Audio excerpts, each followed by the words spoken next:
ومكملين معاكم نواعم العيد، ومن احلى النواعم اللي هتعمليها واطفالك هياكلوها ويحبوها. هنعمل بقى شوية كوكيز حلوين كده في البيت بطريقة سهلة وبسيطة، ومكونات موجودة في قلب بيتك. هتعملي الجمال اللي انت شايفاه ده بشوية شوكولاتة وشوية دقيق وشوية سمنة. هنعمل احلى كوكيز اللي قدامك ده.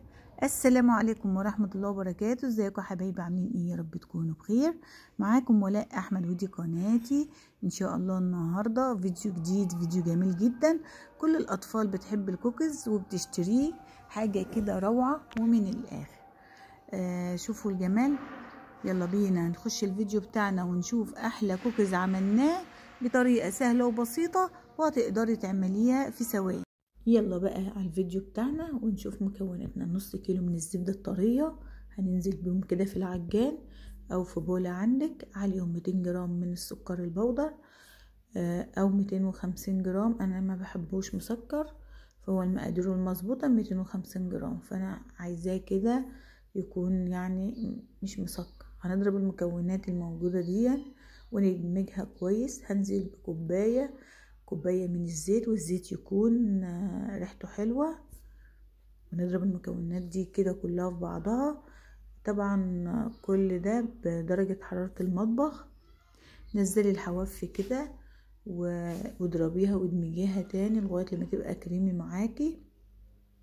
هنزل بعدد 2 بيضة، وهنزل واحدة واحدة كده عشان ما يفصلش معايا الفانيليا. طبعا مادام في بيض هيبقى في فانيليا. انا بعمل ميكس بين الفانيليا البودر والفانيليا السائله، بيبقى جميله جدا. هقلب المكونات دي كلها كده في بعضها، وهنزل الحواف، وهنزل بكيلو من الدقيق الا حوالي 3 معالق من الدقيق، ومعلقتين من اللبن البودر، ومعلقه صغيره جدا من البيكنج باودر، ومعلقه صغيره جدا ملح.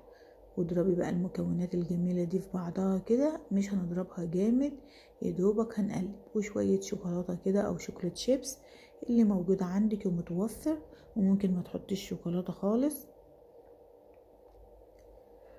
بعد ما اتعجنت معايا كده وده القوام اللي انا عايزاه، ما تضربيش جامد، تعجنيش علشان ما يقلبش معاكي على عجين. لا، احنا عايزين نواعم ويبقى طعمها جميل زي اللي بتشتريها من بره. هنزل بقى كده العجينه بتاعتنا، احلى عجينه كوكيز ومقاديرها مظبوطه ما شاء الله.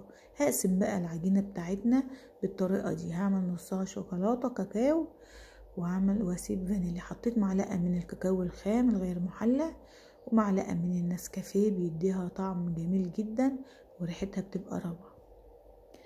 هنقلب بقى المكونات دي كلها في بعضها عشان احنا عايزينها تبقى لونها شوكولاتة غامقة كده. ولو حسيت انها فاتحة انزلي بمعلقة كمان من الكاكاو الخام الغير محلى.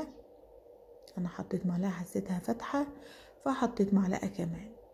اللي وصل معايا الفيديو لغاية هنا ما ينساش يفعل زر الجرس واشترك في القناة ليوصل لكم كل جديد. وكده انا اكون عجنت الكوكيز بتاعنا. هتدخليه بقى حوالي ربع ساعة التلاجة كده. هنريح العجينة وبعد كده نشتغل فيه.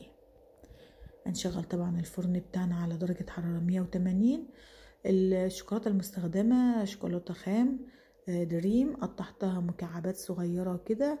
وبعدين شكلي بقى الكوكيز بتاعك حسب ما انت عايزة، حباه كبير حباه صغير، دي حاجة ترجع لك. ما تكتريش في البيكنج باودر عشان ما يفردش معاكي. هي معلقة صغيرة من البيكنج باودر. همسك بقى كده اشكل العجينة بتاعتنا بالطريقة دي، وهكون طبعا مسخنة فرن على درجة حرارة 180. هخلص بقى الصاج اللي هخلصه هحطه في التلاجة حوالي 10 دقايق قبل ما ادخله الفرن. ممكن تسويه على طول، بس هتاخدي نتيجة افضل لو دخلتيه التلاجة. الكوكيز من النواعم الجميلة جدا اللي الأطفال بتحبها وبتشتريها غالية، يعني مكونات بسيطة. ده ما شاء الله هتعملي الكمية دي كلها ما شاء الله.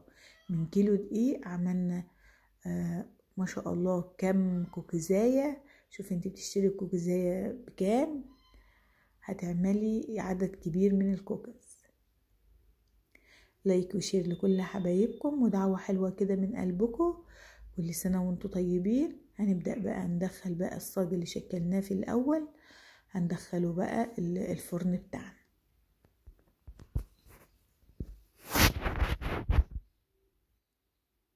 شوفوا الجمال.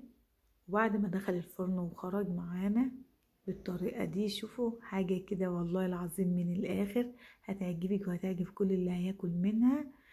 الواحد بيبقى مبسوط وهو بيقدم الحاجة كويس كده وبتطلع النتيجة ممتازة. سبحان الله والحمد لله ولا إله إلا الله والله أكبر ولا حول ولا قوة إلا بالله العلي العظيم. دي التسوية بتاعتي ما شاء الله. ساعة ما يدي لون من تحت كده يبقى استوى معاكي. الكوكيز دون علشان مقرمش فاحنا بندخل فيه زيت. لو انت عايزاه طري هيبقى الاستخدام كله زبدة. وممكن تحضري بقى شوكولاتة سايحة كده وتشكلي بقى تحطيها كده في الشوكولاتة وتبقى زي كوكيز العبد بالظبط. هتحتفظي بيه بقى في علبة كده وتغطي عليه علشان ما يطراش منك. اي نواعم بنغطيها مش بنكشفها عشان ما تطراش.